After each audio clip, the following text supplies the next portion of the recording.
आज वित्त मंत्री निर्मला सीतारमण ने देश का आम बजट पेश किया, जिसके बाद दिन भर यह चर्चा होती रही कि सरकार ने मिडिल क्लास को कुछ नहीं दिया।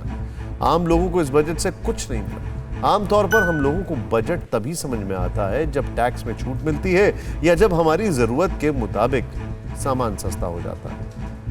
लेकिन इस बजट में सीधे सीधे ऐसा कुछ भी नहीं दिखा। इसीलिए चर्चा तेज हो गई है कि बजट मिडिल क्लास के लिए नील बटा सन्नाटा। लेकिन अब हम आपको बताते हैं कि बजट मिडिल क्लास के लिए ही है, आम लोगों के लिए ही है, क्योंकि कोरोना काल ने लोगों से नौकरियां छीनी, जीने का जरिया छीना। ऐसे में बजट देश को आत्मनिर्भर बनाने वाला, अर्थव्यवस्था को वी शेप में लाने वाला बजट माना जा रहा है। बेरोजगारी से निपटने के लिए सरकार ने इंफ्रास्ट्रक्चर पर 103 लाख करोड़ का ऐलान किया। इसके लिए 6500 के प्रोजेक्ट लॉन्च किए गए हैं। ये प्रोजेक्ट नेशनल इंफ्रास्ट्रक्चर पाइपलाइन यानी NIP के तहत लॉन्च हो रहे हैं। इससे इंफ्रास्ट्रक्चर को मजबूती मिलेगी और करीब 2 करोड़ रोजगार पैदा होंगे। हम इंफ्रास्ट्रक्चर का जिक्र इसलिए कर रहे हैं क्योंकि कोई भी सेक्टर तभी मजबूत होता है जब उसका इंफ्रास्ट्रक्चर मजबूत होता है। इसीलिए मोदी सरकार ने बजट में इस पर ज्यादा जोर दिया है। अब जानिए कि इस बजट का 103 लाख करोड़ रुपए किन किन सेक्टर पर खर्च होगा। हाउसिंग, पीने का पानी, एनर्जी, हेल्थ केयर, शिक्षण संस्थान, रेलवे स्टेशन, एयरपोर्ट, बस, मेट्रो, रेलवे लॉजिस्टिक्स और सिंचाई के क्षेत्र में प्रोजेक्ट शुरू किए जाएंगे। मतलब सरकार ने सीधे सीधे फायदे वाले बजट पर जोर नहीं दिया है, बल्कि लॉन्ग टर्म लाभ और देश को आत्मनिर्भर बनाने पर ज्यादा जोर दिया गया है। तभी तो 24 सालों में पहली बार बजट के दिन सेंसेक्स ने इतनी लंबी छलांग लगाई है। आज बजट के दिन बॉम्बे स्टॉक एक्सचेंज 2324 अंक यानी करीब 5% की बढ़त के साथ 48,600 के पार बंद हुआ, जबकि पिछले साल बजट वाले दिन सेंसेक्स करीब 2.5% नीचे गिरा था।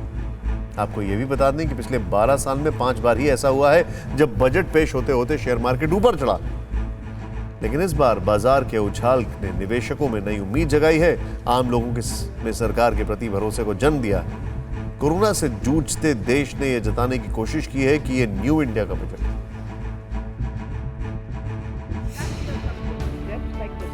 This will develop capacities of primary, secondary and tertiary care health systems. आज का बजट भारत के आत्मविश्वास को उजागर करने वाला है और साथ ही दुनिया में एक नया आत्मविश्वास भरने वाला है। New centrally sponsored scheme, PM Atmanirbhar Swasth Bharat Yojana, will be launched with an outlay of about 64,180 crores. आज के बजट में आत्मनिर्भरता का विजन भी है और हर नागरिक, हर वर्ग का समावेश भी है।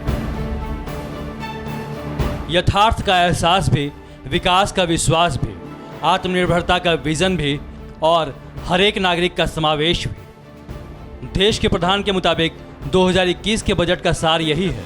इसलिए इस बजट में कश्मीर का भी जिक्र है और कन्याकुमारी का भी। विकास का विश्वास भी है। चुनौतियों की परिस्थितियों से भारत को उभार कर आत्मनिर्भर भारत के प्रति समर्पित आज का ये बजट रहा। सतत सरकार ने अपने कर्मठ प्रधानमंत्री के माध्यम से देश की हर चुनौती का सामना करने के लिए देश का वो सहारा बने। लक्ष्य आत्मनिर्भर भारत का है, सपना विश्व के नक्शे में शीर्ष पर भारतवर्ष के काबिज होने का है।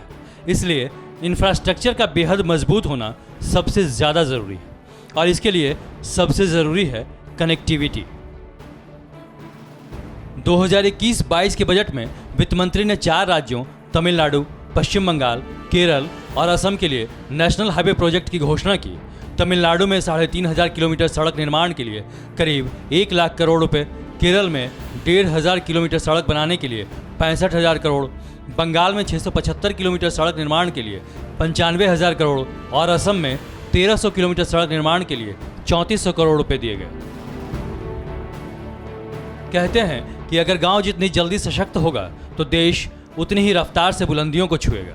इसलिए इस बार रूरल इंफ्रास्ट्रक्चर को ज़्यादा मजबूत करने के लिए 40,000 करोड़ रुपए का बजट बनाया गया है। पिछले साल सरकार ने इसके लिए 30,000 करोड़ रुपए आवंटित किए थे। राष्ट्रीय ढांचागत पाइपलाइन जिसकी घोषणा मैंने दिसंबर 2019 में की थी, वह अपने आप में एक अलग प्रकार की योजना थी। पूरी जो सरकारी योजना है जो कि भारत सरकार द्वारा की गई है NIP, इसकी 6,800 5 परियोजनाओं के साथ शुरू की गई थी। लगभग 217 जो परियोजनाएं हैं जो कि 1.10 लाख करोड़ के हैं। कुछ मूलभूत परियोजनाओं के और मंत्रालय के तहत उनको पूरा कर दिया गया है। बुनियादी ढांचे के निर्माण और अर्थव्यवस्था को पुनर्जीवित करने के लिए वित्त मंत्री ने एक डेवलपमेंट फाइनेंशियल इंस्टीट्यूट यानी DFI स्थापित करने का प्रस्ताव दिया। इसका गठन 20,000 करोड़ रुपए की पूंजी के साथ किया जाएगा।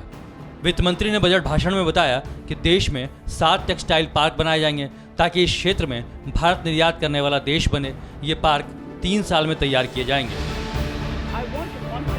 वित्त मंत्री निर्मला सीतारमण ने पावर सेक्टर के लिए भी बड़ा ऐलान किया है। बिजली के क्षेत्र में सरकार की ओर से 3 लाख करोड़ रुपए से ज्यादा की योजनाएं लॉन्च की जा रही हैं, जिससे देश में बिजली से जुड़े इंफ्रास्ट्रक्चर को मजबूत करने में मदद मिलेगी। सरकार ने हाइड्रोजन प्लांट बनाने का भी ऐलान किया है। इसके अलावा जम्मू कश्मीर में भी गैस पाइपलाइन योजना की शुरुआत की जाएगी। और इस बजट में भारतीय रेलवे के लिए 1,10,055 करोड़ रुपए की राशि आवंटित की गई है। अड़ी सोमवार से शुक्रवार शाम 6 बजे सिर्फ TV9 भारतवर्ष पर।